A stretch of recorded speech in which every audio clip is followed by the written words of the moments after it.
1981. The cold, pale light inside the Raiders of the Lost Ark casting room fell across the face of a young woman.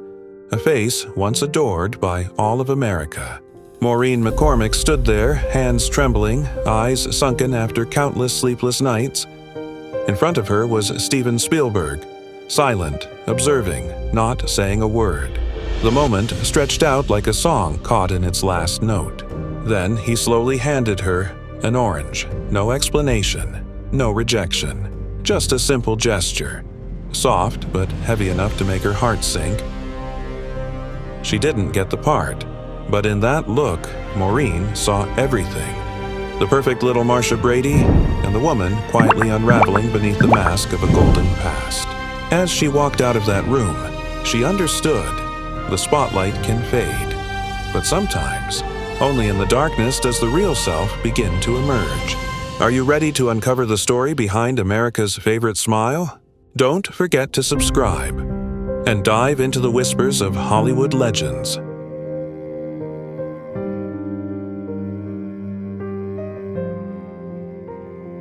On August 5th, 1956, in Encino, a quiet corner of California's San Fernando Valley, a baby girl was born into a kind, devout Catholic family. Her name was Maureen Denise McCormick. No one could have imagined that the little girl with soft golden hair would one day become the face of the American dream for an entire generation. In 1969, at just 12 years old, Maureen walked into an audition for a new TV project called The Brady Bunch. With just one smile and a gentle tilt of her head, director Sherwood Schwartz made his decision. She's the one. From that moment on, Maureen became Marcia Brady, the perfect, graceful, ever-smiling eldest daughter who seemed untouched by sadness. Every Friday night, millions of American families gathered around their televisions, watching Marcia talk about love, family, and youth, believing life really could be that bright. But some say that behind the golden hair and dazzling smile, Maureen was already living two parallel lives. On screen, she was America's golden girl. Off-screen, she was a shy child, terrified of being forgotten, afraid that if she wasn't perfect, no one would love her anymore. No one knows exactly when it happened. But somewhere along the way, Maureen stopped being Maureen and became Marcia forever. What do you think about this? Don't forget to hit that subscribe button so you won't miss the hidden stories behind Hollywood's brightest lights.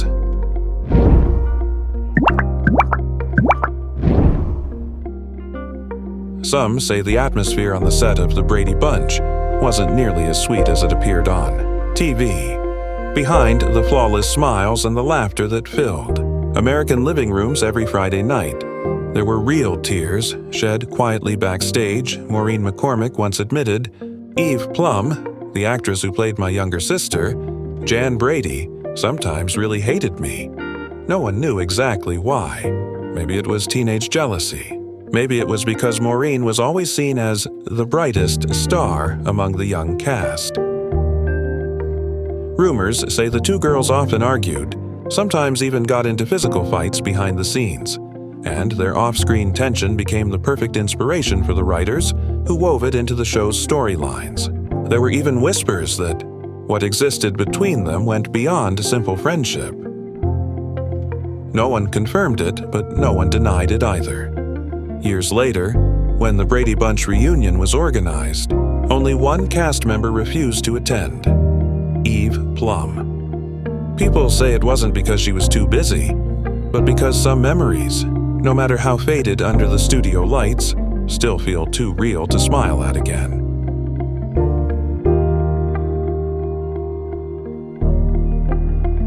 When the laughter on set faded, Maureen McCormick returned to her small home in the San Fernando Valley, a house ruled by faith and fear. Her father, a strict Catholic, believed discipline and religion were the only shields that could protect his daughter from Hollywood's temptations. He controlled everything: the dresses she wore, the friends she saw, even how long she was allowed to look at herself in the mirror. Her mother, Irene, was consumed by paranoia, convinced someone was always watching. terrified that the family's history of mental illness would be exposed and destroy everything. On screen, Maureen was Marcia Brady, radiant, flawless, America's golden girl. But off-screen, a 16-year-old girl sat for hours staring into the mirror, unsure who she really was. In her memoir, Here's the Story, she wrote, "I lived in two worlds, the Brady dream and a living hell." Some believe those years left scars so deep that she could never truly believe in the idea of family happiness again. Rumors say that the red eyes and trembling hands Maureen brought to set began during this time, when drugs became her escape from the perfect girl Hollywood demanded her to be.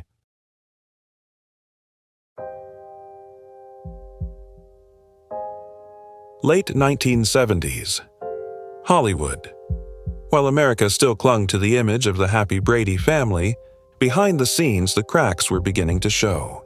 Crew members recalled the days when Maureen McCormick would walk onto set with bloodshot eyes, trembling hands, and wobbly steps in high heels. She'd smile, deliver her lines, and then, suddenly, fall silent, as if the bright studio lights had swallowed her soul whole. Once, production had to be shut down because Maureen couldn't remember a single line of dialogue. Some say that during this time, Maureen and Barry Williams, who played Greg Brady, her on-screen brother, began a secret romance. Their off-screen, forbidden feelings only made the atmosphere more tense, especially since audiences still believed they were the perfect brother-sister duo of the Brady family. But the most talked-about revelation came years later. From Maureen herself, she once had a crush on Robert Reed, the actor who played the ideal father figure Mike Brady, without knowing he was gay.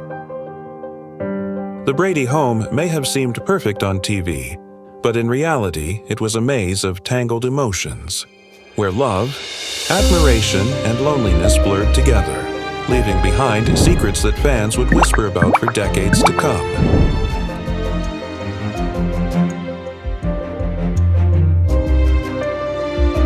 When the Brady Bunch ended in 1974, Maureen McCormick was just 18 years old. At an age when most young women were dreaming about the future, she was already starting to lose herself. The applause was gone. The spotlight no longer lit up the flawless face of Marcia Brady. Maureen stepped into a different world, one where white powder replaced makeup and long, sleepless nights bled into each other with no sunrise in sight. She partied, danced, and drifted into hazy apartments filled with smoke. In her memoir, Here's the Story, she wrote, "I lived like tomorrow didn't exist. I thought I was free, but in truth, I was falling." Between the ages of 18 and 20, she went through 3 abortions. Memories she said she never truly forgot. Some say that after one wild night in Laurel Canyon, Maureen lost the biggest opportunity of her career, the lead role in Raiders of the Lost Ark. When she walked into the audition room, Steven Spielberg simply looked at her for a moment and gently handed her an orange, as if delivering a silent warning. According to rumors, a producer even told her bluntly, "You'll never work in Hollywood again." But the cruelest part wasn't the words. It was looking into the mirror and almost believing them.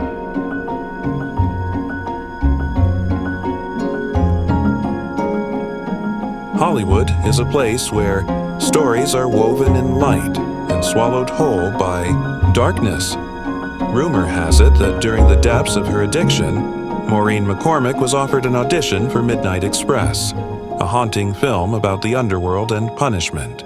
It was the kind of role that could have shattered the image of the perfect Brady girl. But when she walked into the audition room, the director simply shook his head. "All I see is Marcia Brady, not a girl who's lived through hell."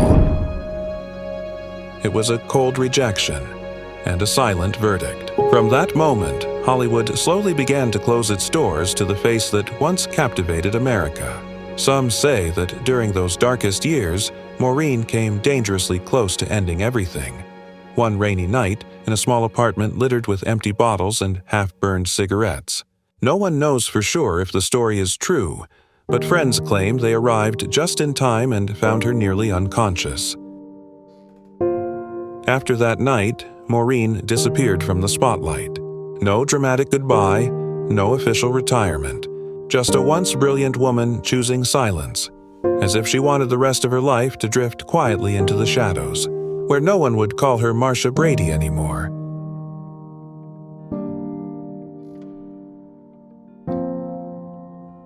Amid long, empty nights, when the whole world seemed to have turned its back, fate sent Maureen McCormick a man named Michael Cummings.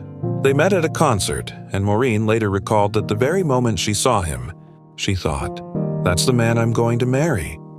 Years later, she would say, "I believe God sent him to me when I was standing at the edge of my own abyss." Michael wasn't a celebrity, nor did he seek fame or fortune. He was simply a man brave enough to step into the chaos that surrounded a fallen star. When Maureen relapsed, he didn't walk away. He held her hand through every trembling withdrawal, took her back to the hospital, and waited patiently for her to come back to life. In 1985, they were married in a small, quiet ceremony. No cameras, no flashbulbs, no headlines. From that day on, Maureen began to rebuild her life, one day at a time, without drugs, without wealth, guided only by faith and love. People often said that if it weren't for Michael, the golden girl of America might have vanished forever into Hollywood's white haze.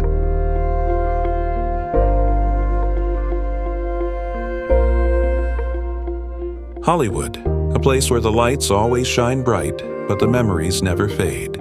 After years of silence, Maureen McCormick returned to the screen, not in a movie but on the reality show Celebrity Fit Club. This time, she wasn't playing a role. No makeup, no glamour, no trace of the perfect Brady girl the world once adored, just a woman trying to reclaim herself. Some said she joined the show for the money. Others claimed she was deliberately invoking the name Marcia Brady to recapture old fame. But then, during one unforgettable episode, viewers watched Maureen, drenched in sweat, legs trembling, standing on the scale as the crowd cheered. When the number appeared, she broke down in tears. Not because she'd won the competition, but because for the first time in years, she had won herself back. In that moment, Marcia Brady, America's symbol of perfection, faded away. What remained was Maureen McCormick, raw and real, a woman no longer hiding her scars, finally brave enough to let her heart beat to its own rhythm.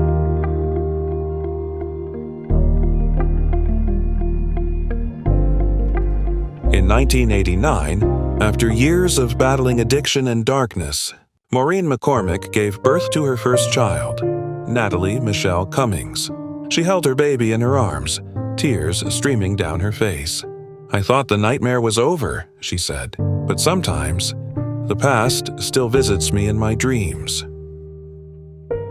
In the years that followed, Maureen lived quietly in Los Angeles, a wife, a mother trying to find her rhythm in an ordinary life. Yet the shadows never fully left. Sleepless nights, sudden panic attacks, and the lingering fear of relapse haunted her still. Some said that even the simple sound of clinking glasses at a party was enough to make her flinch, as if the echoes were pulling her back to another life. Rumor had it that Maureen found peace only when she returned to the stage, a place where she could laugh, cry, and truly live without pretending. Playing Rizzo in Grease on Broadway, she was no longer Marcia Brady, nor the fallen star Hollywood once pitied. She was simply herself. That night, as the lights illuminated her face, the theater fell silent. Then came the applause, warm, full, and real. And for the first time in decades, Maureen smiled, not to perform, but to live.